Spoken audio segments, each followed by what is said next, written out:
All right, I want to turn it over to my beautiful friend here, Carmen Oling. She's a holistic life coach. Some of you may have already heard from Carmen. She's a storyteller. Yesterday she brought us Unraveling the Rush. I wish I attended because I have a lot of rush in my life. I would like you to help me unravel it. Sweet. Carmen's going to bring us her presentation, The Power of the Ask, how to harness your asking power to help make a commitment to yourself, get what you want, and take inspired action daily. So please welcome Carmen. Thank you.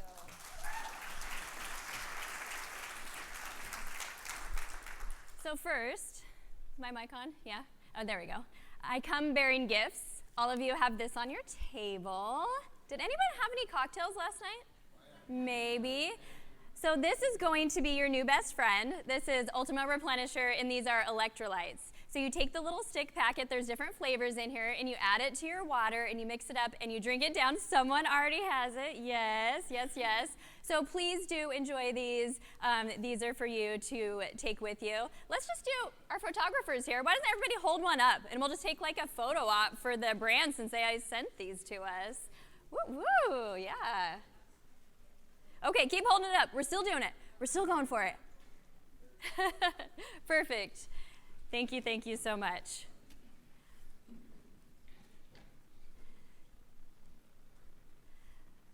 All right. Getting used to these slides here. First thing first, rules of engagement before I actually dive in. And we're talking about the power of the ask today. So really my intention today is to teach you how to harness this superpower, how to use this superpower of asking to keep your commitments to yourself, to get what you want, and really work from an inspired place of action. You know, yesterday in my storytelling session, we were talking about how we measure success. And there was different ideas on that, whether that be KPIs, whether that be meaningful relationships, or feeling fulfilled.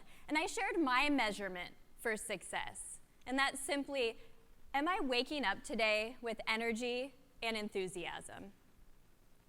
Because I know that if I wake up today with energy and enthusiasm, then yesterday I did what I needed to do in order to keep my commitments to myself, work from an inspired place of action, take care of myself. And if I wake up with that energy and enthusiasm, then I can show up for my purpose, for my calling to be here with all of you as my highest and best self. Doesn't that feel so much better than like a certain KPI or a number or an income level? If you just every day wake up with energy and enthusiasm. And for my people, let's see if you were really listening yesterday and engaged. For my people that were in the room yesterday, what would happen if I said aliveness?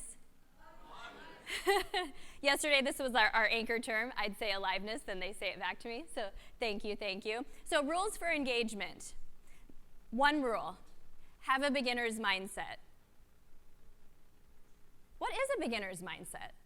A beginner's mindset is when you go into something with an open mind. Because something that I teach in my Holistic Life and Leadership Coaching Academy, Flow Academy, is the two biggest areas that we stop ourselves from growth are these two areas.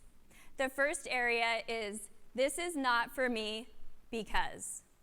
And you fill in the blank. I don't have that certification. I can't do it because of my family commitments. This is not for me because. Has anybody ever been there before? You hear something, that's great and I want to do it, but it's not for me because.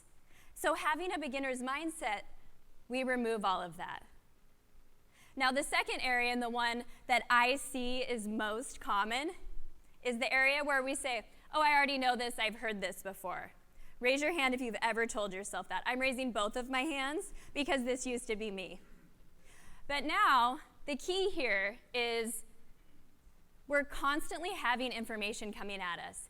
Every day, information, and it's taking up our bandwidth. It's taking up our capacity to really focus in on really what matters to us, whether that be our families, whether that be our work, whether that be taking care of ourselves as individuals. And so what's happening is we're getting all of this knowledge, but then we're not doing the most important step. We're not implementing it and getting curious and seeing how it works for us, and then integrating it into our everyday life. How much knowledge do you have right now? Like, self-check. We don't want to be BSing ourselves anymore, right? Self-check in. Like, how much knowledge do you have and you're not actually putting it to use? So this is my one rule of engagement. Everybody has an open mind. We're all beginners in this room because we all have something that we can learn today and learn from each other. Who's in for that? Raise your hand. Yeah, okay, perfect. So together, these are gonna be our 3 pillars that we're gonna be talking about: asking better questions, asking for help, and asking for guidance. So I just wanna share a little bit with how my journey started. So this was me. I am wearing black today. Usually I try to go for color, but I wear a black suit every day. I actually grew up in Oregon. We raised our family here. We have 2 kids. Our son Marcellus, he lives in Dallas, he's 27, and our daughter still lives in Oregon, she's 21. And I spent 16 years in corporate leadership with JP Morgan. So I put myself through college on nights and weekends, raising our family with my husband Joel. On the outside, everything looked wonderful. We had the house, we had the family, we took the vacations, I got the promotions, I got the volunteerism awards. But what people didn't know was on the inside, I was secretly suffering. Nothing was ever good enough, and even when I did have a success, I never even took the time to celebrate that success. And you know what the worst part was? I never allowed myself to get uncomfortable, so I would only say yes to things I know I would be good at. And when you do that, a lot of us say, here's my big dream or my big goal, like here's the dream, here's the vision, and I'll ask what it is, and then I'll just say, like, isn't that a goal that you're already going to meet? So we're only working to this level of good, we're never getting to great, because greatness required uncomfortability. But I never felt fulfilled because I was never getting comfortable and I was never pushing myself to that next level. Kind of like what Jeff talked about yesterday when he put out that vision for 2030. I went through multiple levels of burnout. And here's what I've come to uncover and what I want to teach you today is oftentimes as leaders, we're all leaders in this room, we're so focused outwardly on our teams and our coworkers and the departments. But the secret to the next level, whether that be your personal life, whether that be your health, whether that be your business, your career, working with your teams, is actually turning the mirror back on yourself and doing the inner work. Up-leveling yourself first so that you can show up with that energy and enthusiasm each and every day so that you can be the one, so you can be the thought leader and the change maker that Jeff talked about. Because we're all being called to that. It's within you, and that's why you're here right now. And so I did what anyone who feels like this does. Either you stay and you work your way up. I left my corporate job, and this is a picture of my husband, Joel, and I last year in Tulum. I hosted a women's retreat in Tulum. And so after raising our family, Joel and I decided to get curious on what God has next for us. And so we sold our house, and we sold all of our stuff or gave it away, and we went out in search of more sunshine, more opportunities, more purpose, more ways to serve. And now we live in Miami Beach. We love it. I call it my bliss bubble. It's like endless summer every day. If you're wondering why I have this tan, it's because I live in Miami. And so that's where we're at today. I feel so much more aligned. I'm not as exhausted as I was previously. So I want to start a little bit by telling you a little story. And it has to do with the first pillar. The first pillar of harnessing your superpower is asking better questions. So back in 2014, I was still working my corporate job. Actually, I was running the #2 revenue producing cost center here in the state of Oregon. And I would drive from Albany, which is about an hour and 15 minutes south of here in Portland. And I would drive and I would leave early so I would miss traffic. So I'd always arrive about 45 minutes early to my office. And I would sit in the parking lot after going to the nearest coffee shop, getting my Americano. Those days I'd get a splash of almond milk and some sugar-free vanilla, no sugar-free for me anymore. Sucralose is not really the thing. And I'd sit there and I'd plan my day because I was that leader that empowered people, that really pushed people and really showed up for my team each and every day. So this day wasn't any different than any other day, except I was sitting there and I noticed I was starting to get choked up. And if you're like me, like the go-getter, you're like, I can do it. I can carry like the 6 like plastic like bags on your arms, the groceries, and someone's like, can I help you? And you're like, no, I got it. And it's like cutting into your arm. So I was the one that like helped everybody else.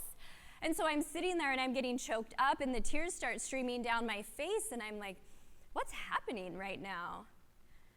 So, I didn't have time for that though, right? Because I needed to go in and I needed to lead my team. So I cleaned myself up, I went in, we had a really amazing day, and I went home that night and I told my husband what happened. And he said, well, what's wrong? And I said these words, and I'll just never forget these words because they've really been the catalyst to start asking better questions in my life, because quality questions create a quality life. And I said, I don't know, but I'm going to find out.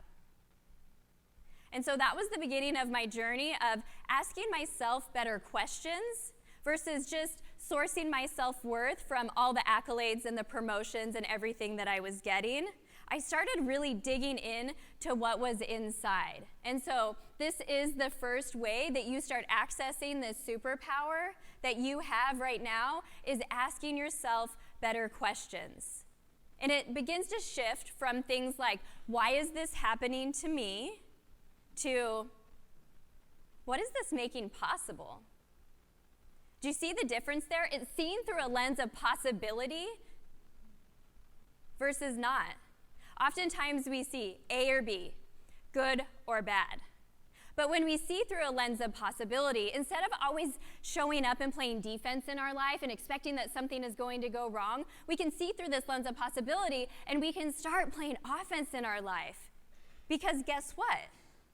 What if it's A and B? What if it's both? Because anything is possible. The quality of our lives are determined by the quality of the questions that we ask. So what kind of questions? Well, we're going to get a little practice right now. In the middle of your table, you have a paper. Go ahead and everybody take one. And in the upper right corner, there is going to be a card with a question on it. Really quick, let me give all the instructions before you start talking. Okay, so everybody should have one. And I'm going to give all the instructions before you start talking. What we are going to do is we are going to partner up. So yes, you're going to need a partner. Without speaking, can you make eye contact with your partner right now? Without speaking, make eye contact with your partner. How did you start talking? Without speaking. Okay, raise your hand if you don't have a partner. We got one up here. Anybody else not have a partner? One back there. Anybody else not have a partner? Make it happen, you guys. Make magic happen. Okay, here's what we're going to do. The person with the longest hair is going to go first. Okay. And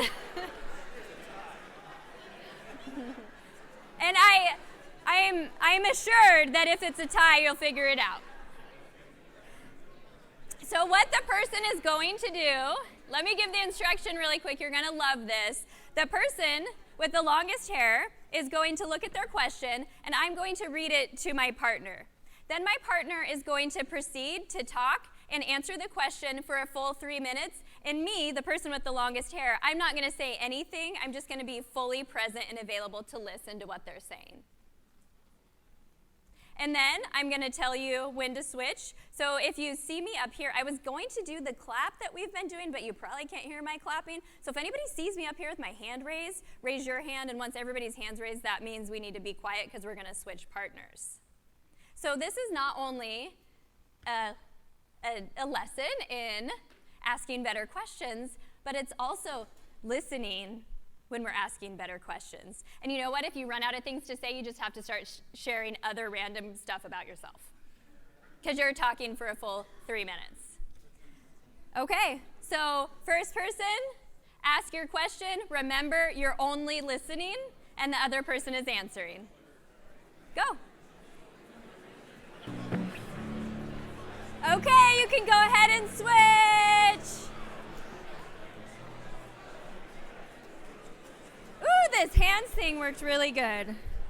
Okay, let's go ahead and switch. Now, if I was talking, I'm going to ask my question and just listen. Okay, have at it.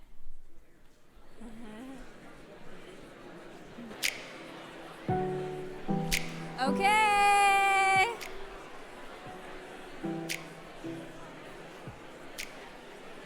Let's go ahead and come back together.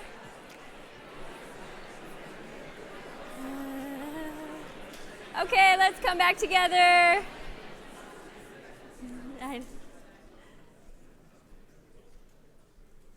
Okay, thank you so much for trying this out. I recently took a sabbatical, a book writing trip sabbatical to Tulum, Mexico, and something that I learned was part of writing a book is really more about listening and observing. And so I hope that you had some takeaways from this. I'd love to hear from a couple of people. What did you feel like going into the exercise, and then what was a takeaway? And I do this thing, if no one raises their hand, where you get voluntold, so just raise your hand.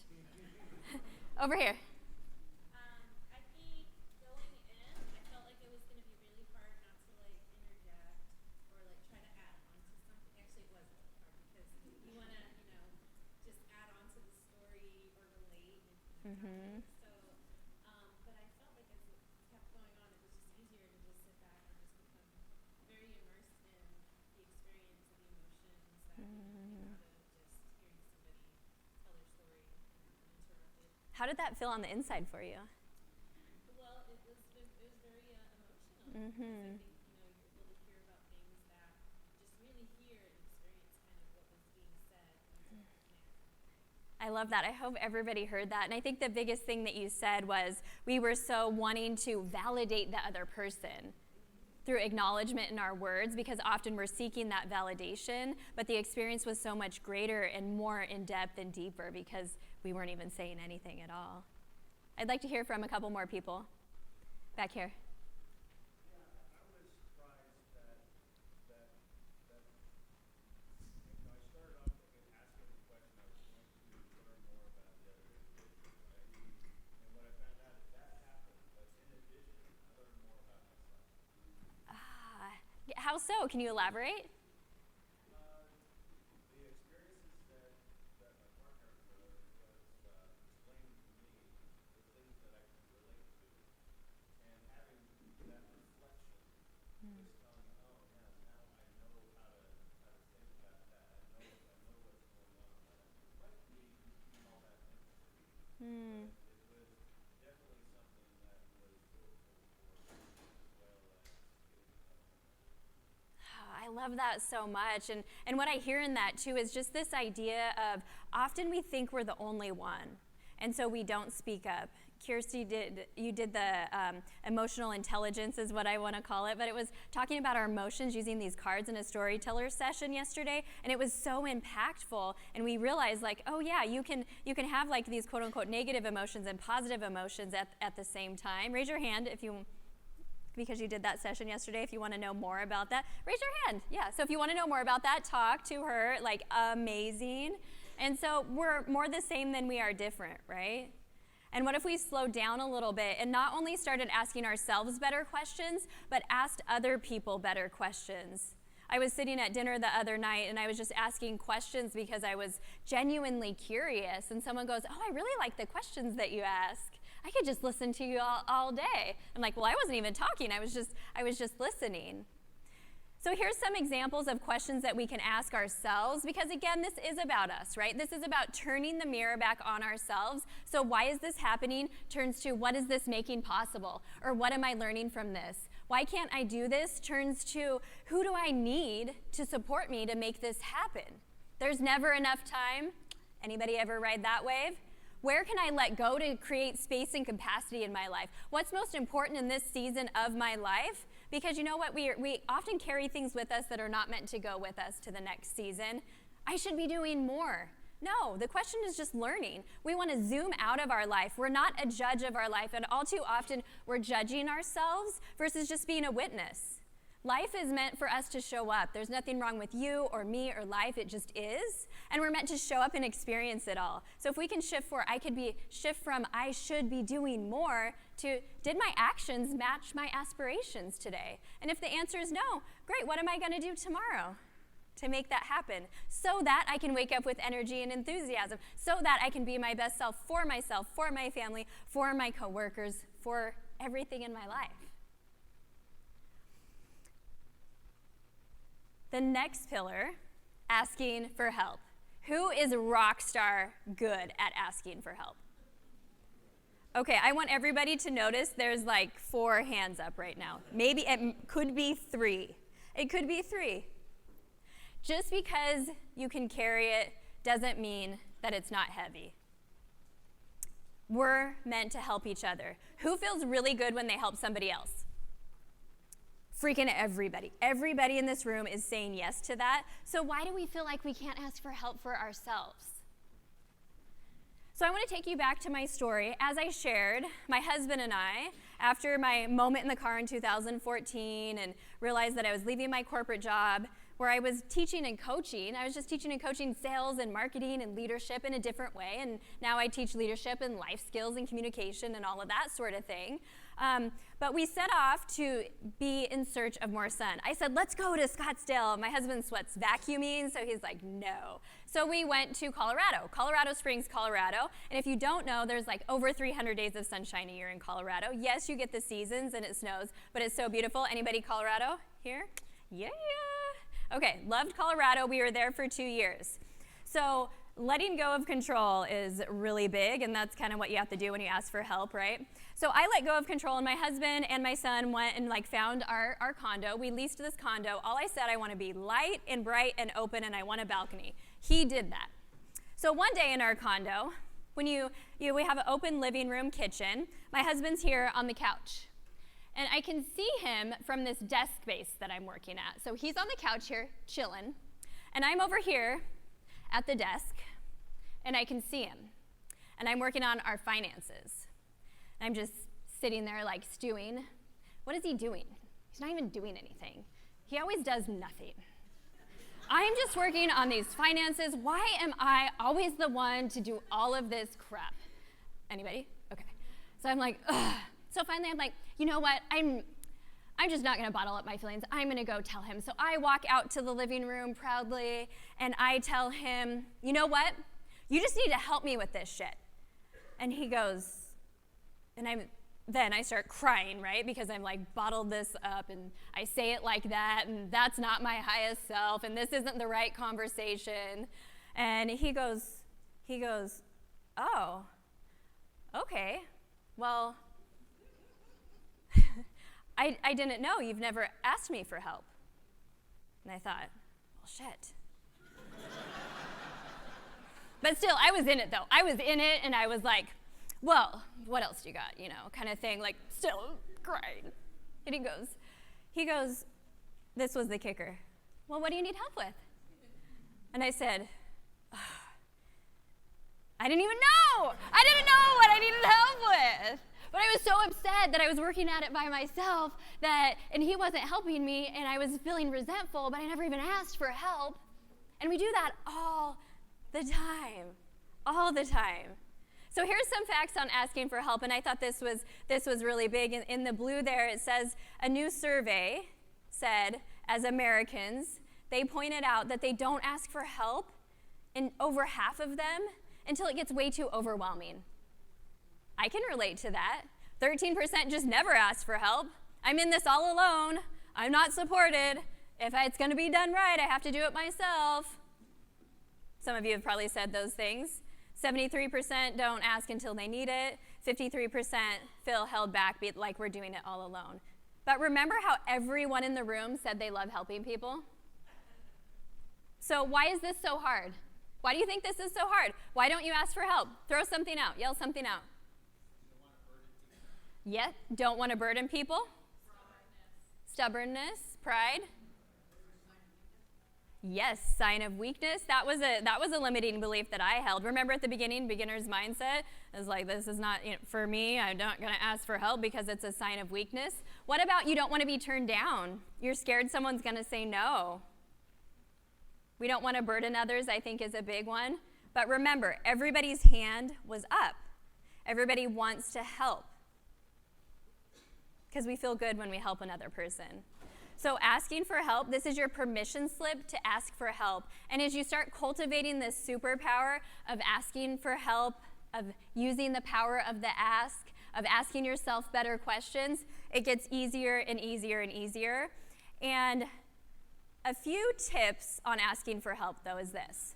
Is one, ask early and ask often. You don't want to be that person, be like, hey, in 5 minutes, can you go pick up the kids for me? Or you have that urgent need at work. Hey, oh yeah, I needed that report. I did need it yesterday, so if you could get it to me by tomorrow, that would be great. And it's 3:30 p.m. Right? So ask early, ask often. Be concise. Be specific. Don't just say, hey, can you do this for me? Because then what happens? They do it completely wrong in your eyes, and you're upset. But most of the time we don't say anything because we ask for help, and then we build resentment inside. And resentment just steals your power away. And then the last thing is if they do it, thank them. Even if maybe they didn't do it your way. The analogy I like to use for this is my husband hates how I load the dishwasher, and he goes back and he changes it. He changes it. But I don't care. I'm going to still put the dishes in how I put it in. He doesn't complain. I don't complain. You want to do that extra work? Do it. You do it. You go. So ask for help. Now, like I mentioned earlier, is inside of us, so we're cultivating our superpower of asking, but inside of us, we have our own gifts, right? We are born with these gifts. Now, there's a difference between talents and gifts, and we often get them confused, and we don't actually know what our gifts are inside. So talents are something that we've learned over time, and we get accolades for, and people tell us that we're good at, and we keep doing it. Talents overshadow our gifts. And so if you don't know what your gifts are, I've created this quiz for you, so you can get out your cell phone, and you can text me this word superpower to 503-386-2981, and I will text you back this quiz. It's like 4 questions, and you're going to get back your superpower. Maybe you're a cheerleader, maybe you're a challenger, maybe you're a go-getter, and I cultivated this quiz based on the best of Enneagram, human design, and emotional intelligence. So it'll tell you what your gifts are and how to maximize them, and also what to watch out for as far as, like, you can kind of go over here. Like, if you're a really heart-centered individual, sometimes you can do it to your detriment. So what specifically to watch out for to start really cultivating your gifts? Because that's where the fun part starts, where we start speaking from our own authentic truth. So if you need this later, you can take a screenshot or you can take a picture and then go ahead and take that quiz. And then we'll go into our last pillar, and that's asking for guidance. You know, I'm a student of a metaphysical text, as I almost tripped. Did you see that? But I caught myself. A metaphysical text called A Course in Miracles, and it's a spiritual text. And it says, if you're trusting on your own strength, you have every reason to be apprehensive, anxious, and fearful. Because within us and around us, guiding us and supporting us all the time is a strength and power that's greater than your own. I say my strength and power is God. Yours might be Buddha. Yours might be universe. Maybe you have the angel of a loved one that's passed away. But there is something that is greater than us that's guiding us at all times, and we can tap into it. The best time to tap into it is when we start thinking about the past and we start feeling bad. When we get into our victim mentality, or we start worrying about the future. Because what happens when we're worrying? It doesn't take away tomorrow's troubles. It just stills today's peace. And most of the time, the things that we're worrying about is not even the things that matter, and it never happens. It never happens. Remember how I talked about seeing through the lens of possibility? Remember how I talked about playing offense in your life and not playing defense, not looking for what is always going to go wrong, but expecting good things? Expectation and expectancy are different. Expectancy is knowing that if I do everything I can, if I do my part and I show up with energy and enthusiasm, using my gifts, speaking authentically, like this to you all, good things are going to happen. Expectations is being so tight and controlling to some set of outcomes. It looks like this. This is the number that I have to meet, and this is what I have to do, and not everybody's doing their part. This is how, da, da, da, da, da. Anybody ever, controlling. But it's the most freeing thing when you just develop this guidance system, like I said, that everybody in here has access to at any time. Because what can happen is if your ego self, which is just that like fear-based person, that doubt, that worry that's inside of us, if your ego self can't pull you away from your purpose, you know what it does? It distracts you with busy. Jeff had the perfect slide yesterday talking about this, where he had the 4 quadrants and he asked which areas you work in the most, and like the number 1 area was that admin area. Right? The biggest needle moving things that we should be doing in our day, that doubt, that worry, when we're relying on our own strength, when we're feeling anxious and overwhelmed, what we need to do is like come back home to ourselves and just like check in. We don't check in with our bodies. We're so far up in our head trying to figure everything out, and we're just disconnected from what I like to call our sixth sense, our inner knowing, our intuition. It's in there. And wouldn't it feel good knowing that you can just walk through life always knowing that you're supported and always knowing that you have access to this and have full faith and belief through your daily practices that you could do this? So as we continue along my journey, earlier this year, we're living in Miami Beach, and I run so the parts of my business is one-on-one coaching. I have Flow Academy, which is a holistic life and leadership coaching academy for leaders, coaches, and entrepreneurs. I do, obviously, speaking and corporate workshops. Then on the side, I do women's retreats too for fun, because that's just the fun part. But all of this is built out through PayPal, is how I accept payments. I have systems and automations all built out. And so one day I'm ending my day, and I always like to do, I love this little gold nugget I'm gonna drop here, transition rituals. When you move from one activity in your day to the next activity, do you ever find it's hard to like turn your brain off? Go to work to home, but you're kind of still thinking about work? The thing you need to implement is a transition ritual. Transition ritual is something that you can do. Maybe it's singing a song. Maybe it's writing your to-do list and leaving it at work for that day.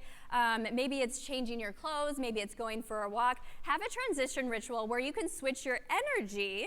If you're in my session yesterday, we focus on energy, not time. Time is a thing of the past. We want to focus on managing our energy when we switch our energy from one thing to the next. So on this day, I am sitting down at my computer, and I'm about ready to do a meditation because I'm ending my day and my husband Joel is coming home.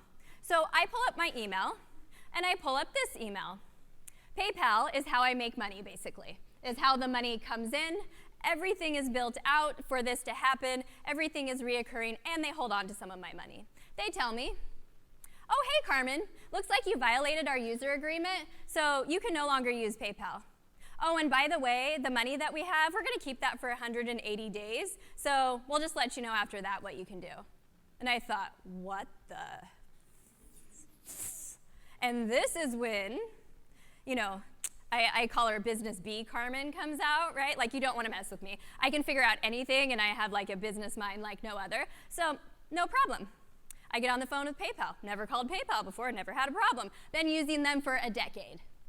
Get on the phone, talk to the first person. He basically reads me the email. I was like, oh, thank you so much for your help. I'll talk to your supervisor. You know how that goes. Get the supervisor on the phone. He tells me almost the exact same thing. Well, you need to refer to the email. I referred to the email. It's just a bunch of garbage that tells me nothing. What did I violate? Like, I'm an upstanding citizen. I volunteer. I donate money. Like, what's going on here? I pay my taxes. And so this eerie feeling kind of came over me and was like, Carmen, you're not going to be able to figure this out. And so I said, you know what? Normally, gentlemen, we'll call him John. You know what, John? Normally I'd say thank you, but you actually didn't do anything to help me today, so I'm just going to say I hope you have a really blessed evening. I'm going to go ahead and go now. So I sat there for a moment, and by this time my husband had come home, and he was thinking, like, maybe it's a scam. It's not a scam. I log into my PayPal account. There's this big, bold thing that's like, your account is suspended, and tells me the same exact BS. So I thought, okay. So I closed my laptop, and my husband's like, why don't you do your meditation that you're going to do? In fact, I'll play my sound bowl. Anybody know what a sound bowl is? Like sound bath? Okay, like singing bowls. Anyway, it's something that you do with meditation. And so I thought, okay, I'm going to do the meditation. So I made the commitment in that moment that I was going to relinquish control, that I was going to ask for guidance. I had reached out to my web tech team, and Michael so nicely said, well, remember for 2 years I've been telling you need to switch from PayPal to Stripe? But you know why I didn't? And if we go back to asking ourselves better questions, like what is here for me, instead of why is this happening to me? Oh my gosh. Like what is here for me? Because the biggest deal wasn't that they were holding my money. It was like my whole business is built out on this, right? And all that needs to change. And so I thought, you know what? Why I didn't switch before was because I was comfortable with PayPal. And it was going to be harder. It was going to take effort to switch to Stripe. I was going to have to learn something new. Oh my goodness. So I commit to having my appointment. It was like my appointment was like 2 p.m. the next day with my team so we could get some of this switched over. And so I say, okay, I'm going to do my meditation. I'm going to enjoy my evening with my husband. I'm going to get up in the morning. And you know, what floods in when some BS is happening in your life first thing in the morning? Like the thought about PayPal. So I pushed it away. I did my morning rituals, my journaling, my meditation, my God walks, got in my movement, ate my good breakfast. And I thought, you know what? I'm going to sit down at my computer because I want to make sure that I can still get my financial reports. I am going to allow myself to do that, but I'm not going to go down the worry rabbit hole. And guess what happened? I log into my PayPal. Remember that big, bold thing saying I couldn't use it anymore? It's gone. It's gone. It's not there anymore. I immediately transfer all of my money out of PayPal and download all of my financial reports. About 2 weeks later, I get this email that says, we've completed our review and you've completed all the required steps. I did absolutely nothing. We would like to thank you for your patience. You can now use PayPal again. Thank you, but no thank you. We are not using PayPal anymore. Now we use Stripe. I really like it a lot better, by the way. So that is my story on asking for guidance. That's actual, like a tactical thing, because what would I have done? I would have stayed up all night. I would have been on the phone all night asking for the supervisors, Googling, what can I do? What's going on? But what is that going to do? Absolutely nothing, except still my joy in the moment. And I want to live every day with aliveness. No one's got me on that? Aliveness, yeah, right. So speaking of aliveness, I think all of us should get a little bit more aliveness in our life. And sometimes what happens is we're the only one. We have to be the one to show the world how truly great life is. So we're going to watch this guy here. Do I need to do something, or do you do it for me? He's getting it. He's the only one.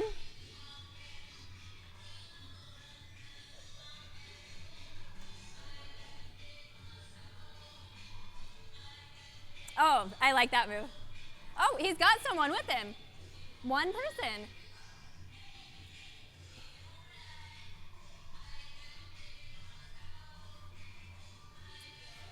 His arms almost look like.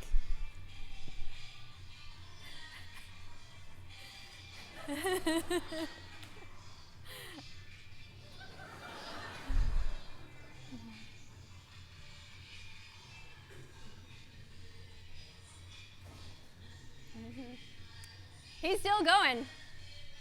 Oh, another early adopter. Yep.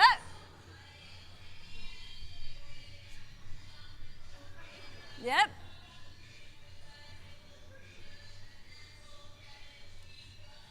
Oh, that's the move right there. He doesn't lose his momentum. He's still going.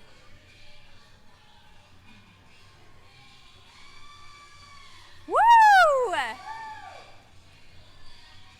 And more people are coming. It just took time.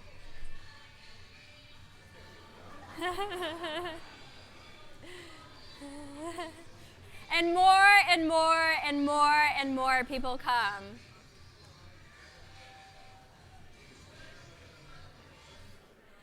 So what do we learn from this? Right? But could you feel that? Sometimes we feel like we're the one doing it alone. And that's what happens because the society norm is I'm busy, I'm stressed, I'm overwhelmed. Oh, I'm kind of overweight. I'm not feeling good. I'm not taking care of myself, but I'm doing these things and this happens and I want all these things. But you know what? You get the opportunity to choose. And something that you can choose today is choose to be the thought leader, choose to be the change maker at work, in your own personal life first, within your families, within your communities, because what happens is momentum in moments leads to movements. Like this movement. My movement and my mission in the world is to impact the lives of 1 million people. And I do that by inviting everyone, and I'll invite all of you with me, to be the one to show the world how truly great life is. And we can do that merely by our presence. When I show up, it's my intention to light up every room that I walk into. And not in like a way like, ooh, look at me. It's like I want to light up because I know when I do that, I see you. And I see what's in you, and you start lighting up too. Because it's in you. It's in all of us. Because you see it in me, it's in you. And we can go and we have this opportunity to do that every day. And understanding that we're all connected, we're all more the same than we are different. And when we start showing up in this way, you know what happens? Synchronicities, miracles, blessings, opportunities, they just start coming to us. It happens with ease and flow because that's how we're showing up. Because things show up for you. And so if you don't believe me, something's showing up for you right now. So look under your chair. There's a little piece of guidance for you under your chair. Hey, Carmen, A little quick. We didn't put it under the chairs. It's under your candy bowl on the table. Oh, gotcha. So without reading them, just take one.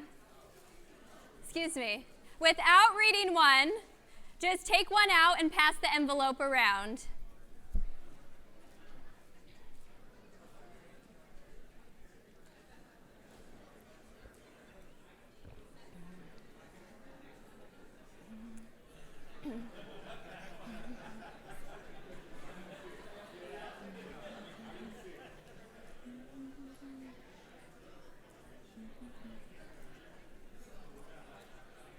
So these are just, let's come back together.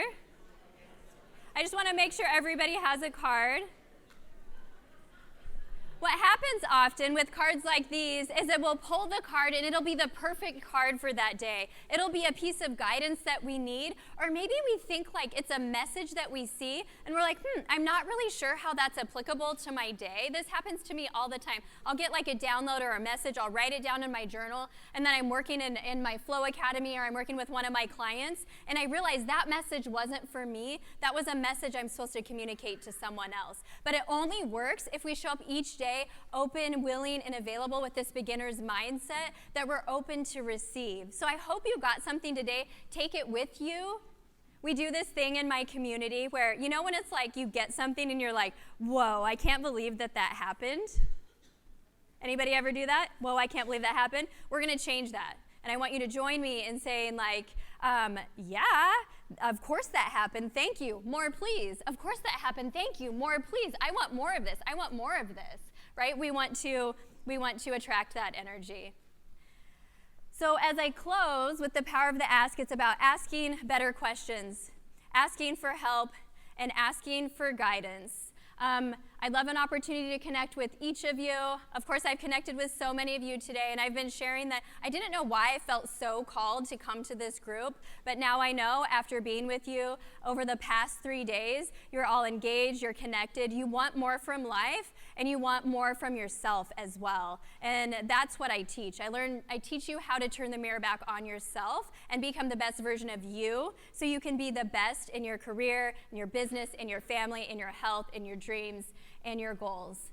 So again, I want to invite you to join me on my mission. You can leave here today. You don't want to stop the momentum here. You want to take what you've learned and move it into a movement. And so I want you to join me in being the one to show the world how truly great life can be and harnessing this superpower that you now have of using your power of the ask.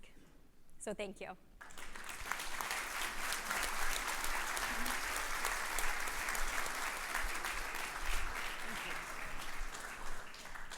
Carmen, I loved your presentation, and I loved how you said when you show up and shine, you empower others to do the same. Yes. Let's clap again for Carmen. Awesome, awesome, awesome.